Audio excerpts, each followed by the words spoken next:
अस्सलामु अलैकुम वरहमतुल्लाहि वबरकातुहू। नहमदुहु व नुसल्ली अला रसूलिहिल करीम, अम्मा बाद, फ़अऊज़ु बिल्लाहि मिनश शैतानिर रजीम, बिस्मिल्लाहिर रहमानिर रहीम।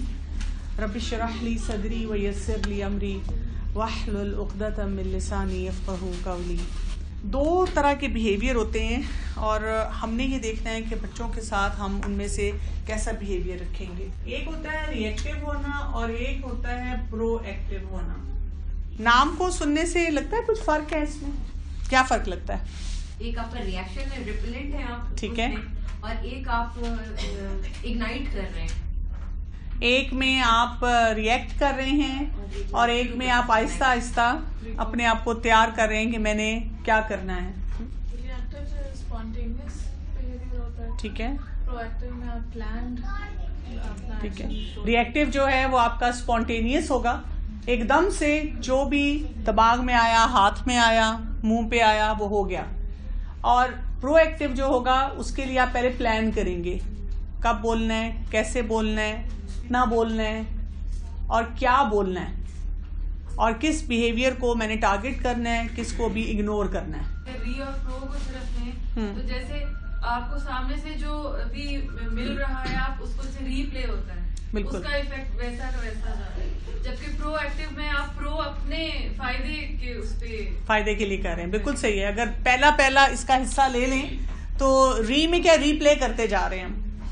रिएक्टिव में ये भी होगा कि आप एक ही बिहेवियर को हैंडल करने की कोशिश कर रहे हैं, एक ही तरीके से कर रहे हैं। आप अपने आप को बता रहे हैं, लोगों को बता रहे हैं, नहीं मैंने सारे तरीके आजमा लिए हैं लेकिन मेरा बच्चा नहीं ठीक हो रहा या मेरे बच्चे का ये इशू नहीं रिजॉल्व हो रहा। वो रीप्ले कर रहे हैं क्योंकि जब आप रिएक्ट करते हैं किसी चीज को तो वो बिहेवियर ठीक नहीं होता। ये सबसे बड़ी निशानी है।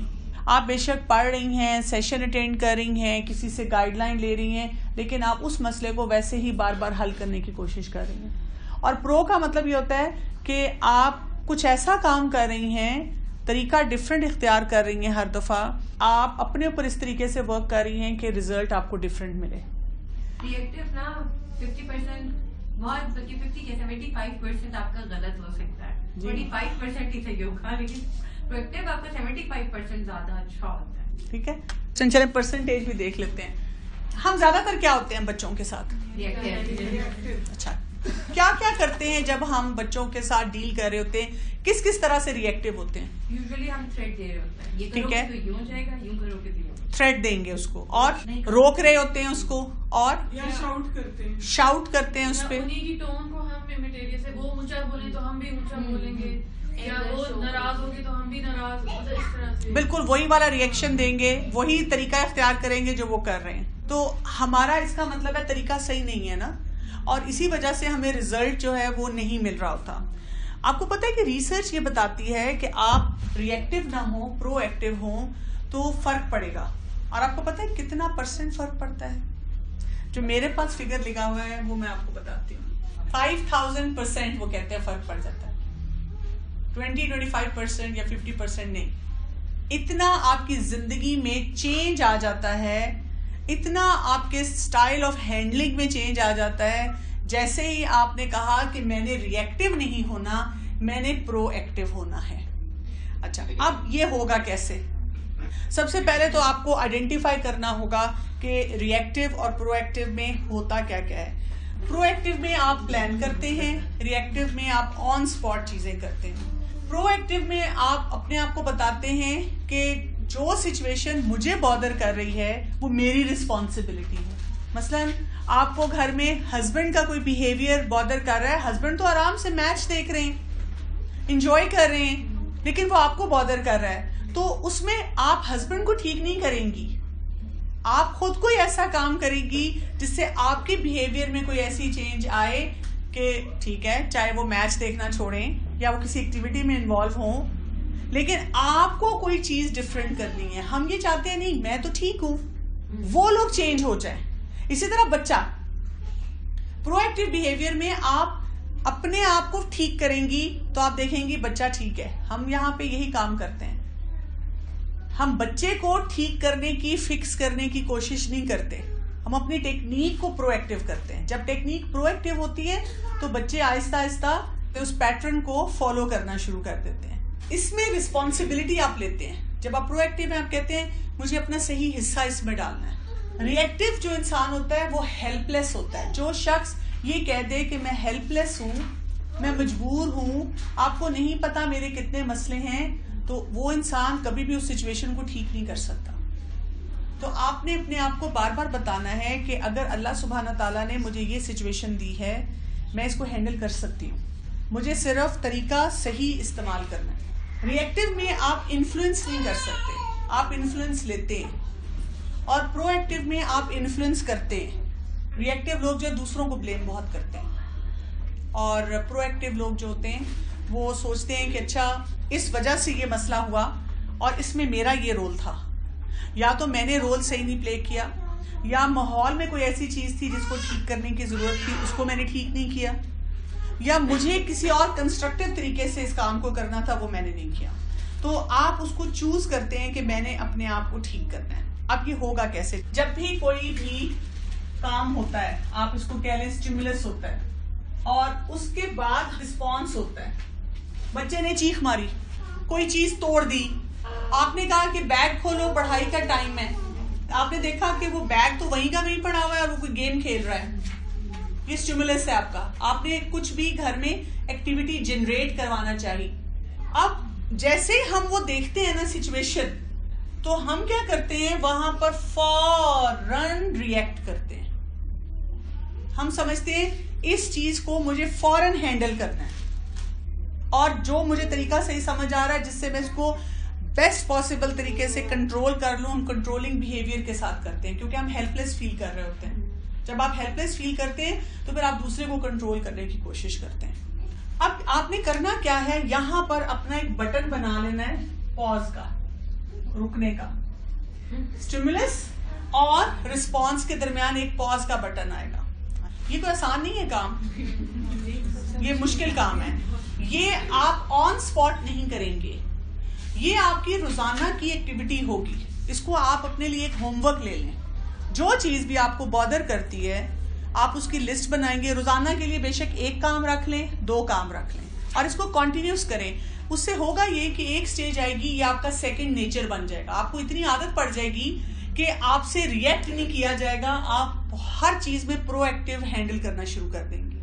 अब आप करेंगे क्या, आपने लिस्ट बनानी है अपने पास, कौन कौन सी चीजें हैं जहां पे मैं रिएक्ट करती हूँ, लिख लिया आपने। अब आपने उनका हल प्रोएक्टिवली सोचना है कि नेक्स्ट टाइम जब ये सिचुएशन होगी तो मैंने क्या करना है, और वो सारे आप लिखेंगी।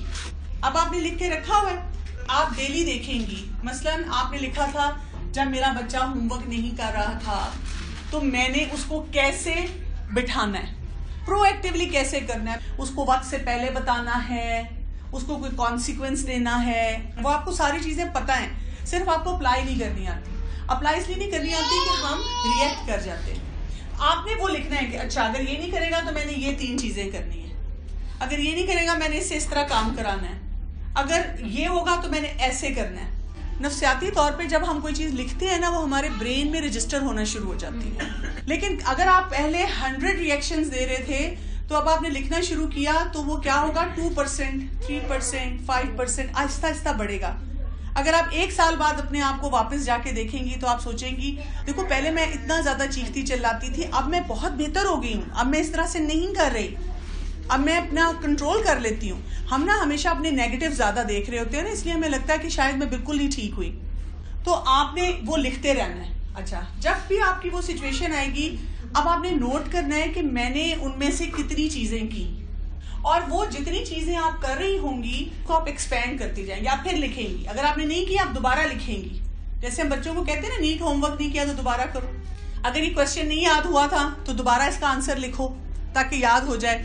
तो आपने भी एक ऐसी डायरी बना के, और उसको आप अपनी रिएक्शन और प्रोएक्टिविटी की डायरी कह सकते हैं, वो छोटी सी बुकलेट ले लें। ऐसे भी कर सकती है, एक पेज पे लिखें रिएक्टिव बिहेवियर क्या होगा इस सिचुएशन में, एक में लिखें प्रोएक्टिव बिहेवियर क्या होगा, और आपने फिर उसको कॉन्टिन्यूस लिखना है, चाहे 6-6 दफा 10-10 दफा आपको लिखना पड़े, और आप देखेंगे आहिस्ता आहिस्ता आपका तरीका बदलना शुरू हो जाएगा। यहाँ पे जब पॉज करते हैं ना, तो आपने किन किन चीजों पे आपने खास तौर पे काम करना है। आपके अच्छा मैं प्रोएक्टिव तो होना चाह रही हूँ, लेकिन मुझे क्या करना होगा इसका भी आपको मैं कुछ टिप्स और दे देती हूँ कि कौन से आपने काम जो हैं वो ज़रूरी करने हैं। अपनी सेल्फ के बारे में ज़रूर जानें कि मुझे कौन कौन सी चीज़ों पे बहुत गुस्सा आता है। कुछ चीज़ ऐसी होती है जो हम बर्दाश्त कर लेते हैं, कुछ चीज़ें ऐसी होती है जो हम नहीं बर्दाश्त कर पाते। तो जिन चीज़ों पे मुझे गुस्सा आता है वहां पे मैंने खुद ही ज़्यादा मोहतात होना है। मैंने लोगों से नहीं एक्सपेक्ट करना। आपको लगता है आपको गुस्सा आता है जब हस्बैंड लेट आते हैं, आपको लगता है आपको गुस्सा आता है जब आपका बच्चा ब्रश नहीं करता, कपड़े नहीं चेंज करता, गेम नहीं छोड़ता। आपने उस हर चीज़ के लिए अपने आप को वार्न करना है कि मैंने रिएक्ट नहीं करना।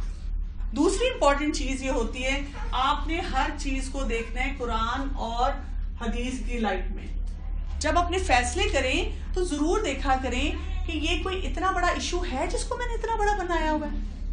यानी हलाल हराम के बारे में हम कई दफ़ा कंसर्न नहीं होते, लेकिन बहुत सी और चीज़ों को हमने अपने लिए लाइफ एंड डेथ इशू बनाया होता है।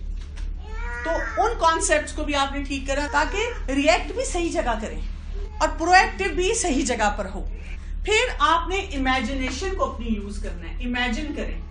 हम पता है क्या इमेजिन करते हैं? हम कहते हैं आप बिल्कुल ठीक बता रही हैं, बड़ी अच्छी टेक्निक है, पर आपको मेरे बच्चे का नहीं पता। वो नहीं ठीक होगा, वो नहीं बदलेगा। तौबा तौबा, आपको नहीं पता। हम नेगेटिव चीज ही इमेजिन करते हैं। आपने अपनी इमेजिनेशन में डालना है बच्चा तंग कर रहा है, जो जहां जहां आप रिएक्ट करती हैं, और आपने सोचना है मैं जा रही हूँ, अब मैं बड़ी कॉन्फिडेंट हूँ और मेरी आवाज शाउटिंग पे नहीं गई और मैंने इसको अच्छे तरीके से हैंडल किया। फौरन नहीं होगा आपसे, लेकिन आप जितना इमेजिन करती रहेंगी आपका ब्रेन उसको रजिस्टर करता रहेगा, आपका दिमाग उसको रजिस्टर करता रहेगा और आप देखेंगे एक दिन आप ऐसे ही बिहेव कर रही हो। जो आप मूवी अपने दिमाग में चलाएंगी वो एक्चुअली प्रोडक्शन हाउस से और सेंसर बोर्ड से पास होके आ जाएगी और रिलीज हो जाएगी। हम इमेजिन ये करते हैं कि मैं आज पढ़ाऊंगी ना, मैं प्रोएक्टिव होंगी, वो बैठ के पढ़ लेगा। फिर हम डिसअपॉइंट होते हैं। हम समझते हैं मैंने आज ये काम किया तो वो बिल्कुल ठीक हो जाएगा। हमने इमेजिन ये करना है मैं बेस्ट टेक्निक यूज कर रही हूँ, अगला इंसान अभी ठीक नहीं हो रहा, लेकिन नहीं, मैं फिर भी बहुत अच्छी तरह से उसको हैंडल कर रही हूँ। अच्छा, फिर मैं ऐसे काम करा रही हूँ, अच्छा इस पे भी काम नहीं हो रहा, अब मैं ऐसे करवा रही हूँ, अब ये भी नहीं हो रहा, फिर मैं ऐसे करवा रही हूँ। आप 5-6 सोल्यूशन सोचेंगे, अटमोस्ट पॉजिटिविटी के साथ करेंगे। और एक और चीज जो आपने करनी है, विल पावर। विल पावर आपने अपनी स्ट्रांग रखनी, गिव अप नहीं करना। अगर आपको लगता है ना कि आज मैं बहुत डिप्रेस हो गई हूँ, बिल्कुल मुझसे काम नहीं किया जा रहा, मुझे लग रहा है ये चीज़ वर्क नहीं कर रही, उस दिन वॉक पे चली जाएं, अपने लिए कोई मज़े की चीज़ बनाएं जो आप शौक से खाती हैं। आप ये सेलिब्रेट करें कि ठीक है आज नहीं वर्क किया, लेकिन मैं कितने दिनों से कोशिश कर रही हूँ और मैंने कितनी ज़्यादा चीज़ें हासिल की और मेरे बच्चों को इतना भी कोई मसला नहीं है। और अगर मसला है तो अल्लाह ताला ने मुझे ऐसी जगह पहुंचाया है जहां मुझे ये टेक्निक्स पता चल रही हैं। इसका मतलब है there is hope for me. ये नहीं है कि ये चीज़ ठीक नहीं हो सकती।